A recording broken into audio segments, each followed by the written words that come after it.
आज शाश्वती आंबिल की ओली की शुरुआत हो चुकी है। आज प्रथम पद यानी कि अरिहंत परमात्मा का आज गुण गाए जाते, उनकी आराधना की जाती है। अरिहंत परमात्मा यानी क्या, तो उनकी शॉर्ट में पहचान दे दे कि जिन्होंने चार घाती कर्म को खत्म कर दिया है, जो शरीरी होते हैं और हमें देशना के द्वारा हमें प्रतिबोध करते हैं। अब ये अरिहंत परमात्मा के स्वरूप में अगर है तो श्रीमंदर परमात्मा है, जो महाविद्य क्षेत्र में विचरते हैं और अनेक जीवों को प्रतिबोध कर रहे हैं।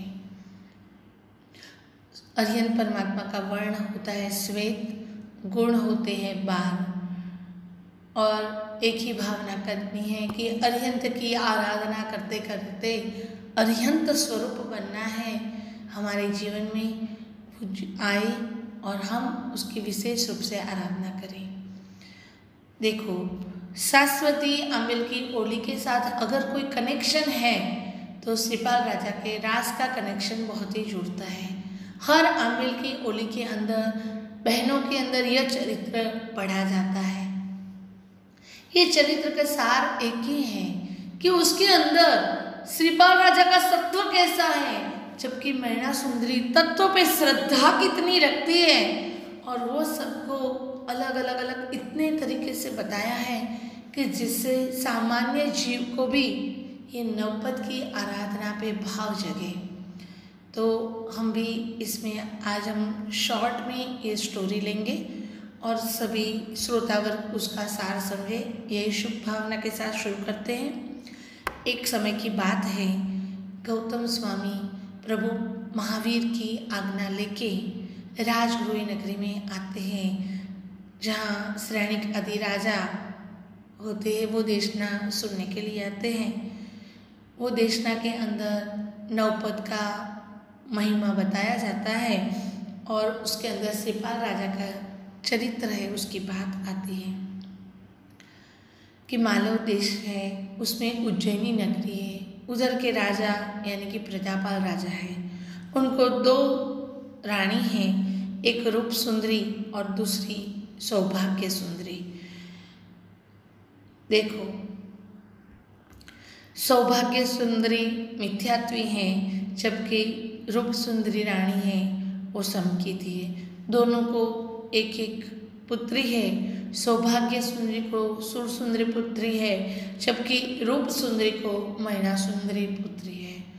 दोनों पुत्रियों को पढ़ने के लिए बाहर भेजते हैं।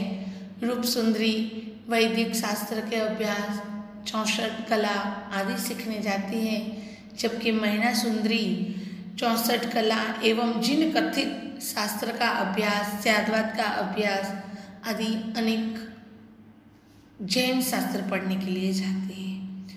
दोनों पढ़ने के बाद जब वापस आती है, तब राजा दोनों पुत्री की पढ़ाई की परीक्षा करने के लिए दरबार को बुलाते हैं और वो दरबार के अंदर अलग अलग दोनों पुत्री को प्रश्न पूछे जाते हैं। वहाँ सबसे पहले सुर सुंदरी को प्रश्न पूछा जाता है कि जीवित प्राणी का लक्षण क्या है, कामदेव की स्त्री कौन है, कौन सा फल उत्तम है और कुमारिका शादी करके कहाँ जाती है। चारों का उत्तर एक में ही देना है। तब सुर सुंदरी जवाब देती है, सासर रही जाई, यानी कि प्राणी का लक्षण है सांस, कामदेव की स्त्री है रति, कौन सा फूल उत्तम तो जाई और कुमारिका शादी करके जाती है तो वो सासरे। ये सबके वर्ड लेके सासरे जाई उनसे उत्तर दिया। उसके बाद मैना सुंदरी को प्रश्न पूछा जाता है। 3 अक्षर का शब्द है। पहला अक्षर निकालते हैं तो जगत को जिंदा रखने वाला है, बीच का अक्षर निकालते हैं तो जगत का नाश करने वाला है और अंतिम अक्षर निकालते हैं तो सबका प्रिय है।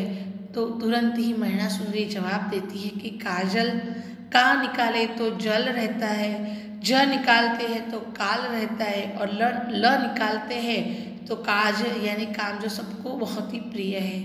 राजा ने दूसरा प्रश्न पूछा कि पुण्य से क्या क्या मिलता है। तब सुंदरी जवाब देती है, धन, यौवन, सुंदर शरीर, चतुराई, मन का मीत आदि बहुत कुछ पुण्य से मिलता है। तब मैना सुंदरी ने जवाब दिया, सुख और दुख सब कर्म के अधीन हैं, कोई इंसान उसमें कम या ज़्यादा नहीं कर सकता। राजा ये मैना सुंदरी के उत्तर को लेके बहुत ही क्रोधित हो गया। उसने मैना को चैलेंज किया कि तुझे कर्म पे बहुत ही अभिमान है, तो मैं तुझे कर्म के आधार पे छोड़ देता हूँ कि कर्म के आधार पर क्या मिलता है। राजा यही चाहता था कि मैना सुंदरी बोले कि आपके कारण ही मुझे यह सब सुख सभी सहूलत मिल रही है, जबकि मैना सुंदरी तत्व की जानकार थी और धर्म की बहुत ही आराधक थी। उसने तुरंत उनको यही बताया कि जो कुछ मुझे सब मिला है वो कर्म के कारण मिला है, मैंने पूर्व में ऐसे कर्म किए हैं इसीलिए ये सब मिला है। उसका यह आंसर राजा को बहुत ही क्रोधित कर देता है और बोलता है कि अभी तुझे कर्म के आधार पे जो पति मिलता है उसके साथ मैं तुझे भेजती हूँ। राजसभा में मैना सुंदरी और प्रजापाल राजा के बीच बहुत ही ये कड़वाहट आ गई। कोई मैना सुंदरी का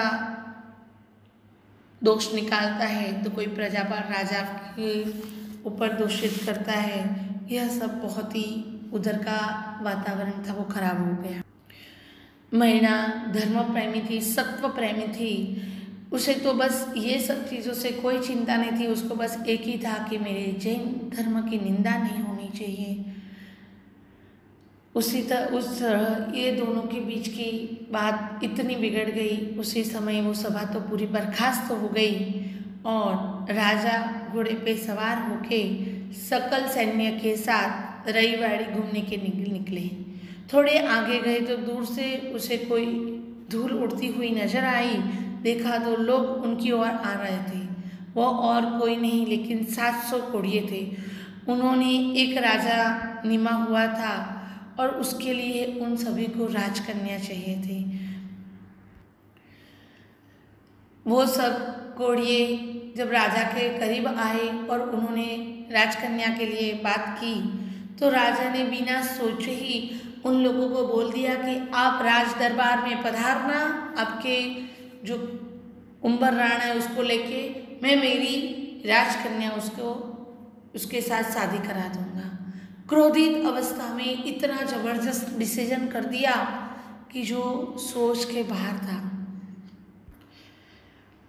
राजा दरबार में आया, सिंहासन पर बैठा और उसने वापस मैना सुंदरी को कहा कि तू एक बार कर्म की ये सब बात छोड़ दे और वापस मेरे कारण ही यह सब कुछ मिला है यह स्वीकार कर ले। मैना सुंदरी ने कहा, जो कुछ भी मुझे मिला है वो कर्म के कारण ही मिला है और जो कुछ मैं सुख पा रही हूँ वो भी सिर्फ कर्म के कारण है। आप भी मिले तो मुझे कर्म के कारण है और यह जो सुख भी मिल रहा है वो कर्म के कारण है। राजा बहुत ही क्रोधित हो गया है और वो तय कर लिया है कि उसकी शादी ये कोढ़िए के साथ मैं करा दूंगा, जिससे उसको मालूम पड़ जाएगा कर्म क्या है। उसी समय उसी वक्त उम्बर राणा नगर में आता है और उन्हें कोई चामर बींज रहा है, कोई छड़ी पुकार रहा है। खच्चर पर सवार होके वो आते हैं। साथ में आए हुए कई जो लोग हैं उसमें किसी का हाथ छूटा है तो कोई किसी का पैर खोड़ वाला है, कोई खांसी कह रहा है तो किसी के ऊपर मक्खी बन कर रही है। ऐसे 700 कोड़िए वो नगर में प्रवेश कर रहे। उसे देखकर कुत्ते भी भौंकते हैं और कोई भूत प्रेत समझता है। कई लोग ये लोगों को देख के डर जाते हैं। जब ये लोगों को राज्य में प्रवेश करते हुए देखा तब पूछा कि आप यहाँ क्यों आए हो, तो बोला कि हम तो राजकन्या के साथ हमारे राजा की शादी कराने के लिए आए हैं और हम ये जान लेके राज दरबार में जाएंगे। सभी लोग यह कौतुक देखने के लिए राज दरबार में आते हैं। कोई मन में सोचता है कि राजा ने बहुत ही गलत डिसीजन कर दिया है, ऐसी अपनी राजकन्या को ऐसे कोढ़िए के साथ शादी करा रहे हैं, ये कितना गलत है। और कोई सोचता है कि कन्या ने बहुत ही अभिमान किया है, तो ऐसे सब बातें चल रही हैं। और जैसे ही राजमहल में वो उम्बर राणा प्रवेश करता है, तब राजा मैना को कहते हैं कि देख, तेरे कर्म से आया हुआ यह पति है और उसके साथ शादी करके तू सुख का भोग कर। ऐसे कह के मैना सुंदरी की उम्बर राणा के साथ शादी कर देते हैं, उन्हें मैना सुंदरी सौंप देते हैं। मैना सुंदरी कुछ खेद नहीं है, बस वो यही सोचती है कि जो भी है मेरे कर्म के कारण है, ज्ञानी ने जो देखा होगा वही होगा।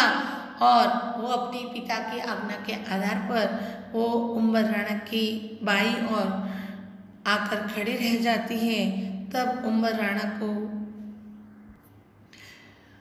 यह देख के बहुत ही आश्चर्य होता है। वो राजा को बोल रहे हैं कि आप ये बराबर नहीं कर रहे हैं, मेरे जैसे कोढ़िए के लिए राजकन्या नहीं होगी, आप कोई भी दासी कन्या का भी विवाह करा देंगे तो चलेगा। कौवे के कंठ में मोती की माला नहीं अच्छी लगती, मतलब कि यह रिश्ता बराबर नहीं है। सभी कोढ़िए तो यह राजकन्या को देख के बहुत ही खुश हो गए कि हमारे राजा को कितनी सुंदर कन्या मिली। बस दोनों की शादी हो गई।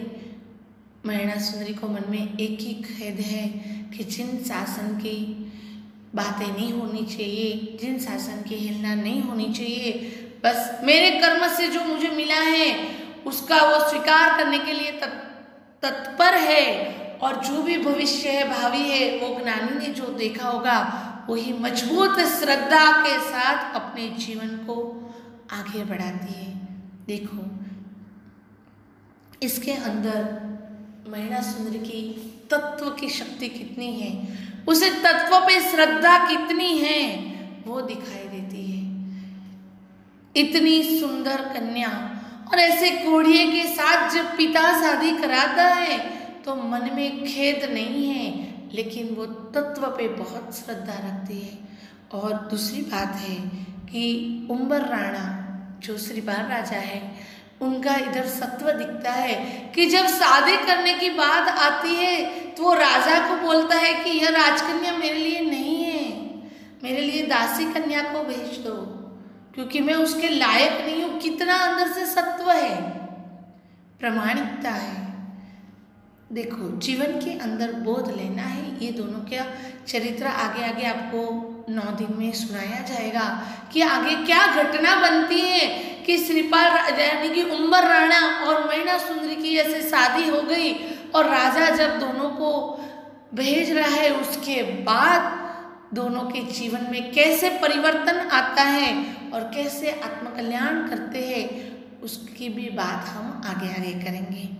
सभी श्रोतागण आज के अरिहंत पद की आराधना के साथ श्रीपाल राजा और मैना सुंदरी के चरित्र की जो भी घटनाएं सुनी, उसके अंदर से इतना बोध जरूर ले। और कर्म जैसे करते हो वैसा ही आप फल पाते हो, तो कर्म करते समय सजग रहिए। अगर आप बुरा कर्म करेंगे तो आपके जीवन में उसका रिएक्शन आज नहीं तो कल जरूर आएगा। और आपको जो सुख साहिबी भी वो मिल रही है, वो पूर्व में किए हुए कर्म के कारण ही मिल रही है। तो अभिमान न करें और कर्म को ही अपने जीवन में मेन कारण बनाए कि जो भी हो रहा है वो कर्म के कारण है, और हमें यह कर्म सत्ता में से बाहर निकाल के अपने आत्मा का कल्याण करना है। देखो ये प्रथम खंड के अंदर पहली 5 ढाल का सार बताया हुआ है, और इसके आधार पे हमें भी जीवन में संस्कार और धर्म को अपने जीवन में आत्मसात करना है और आगे बढ़े। यही शुभ मंगल भावना के साथ शुभम भवतु।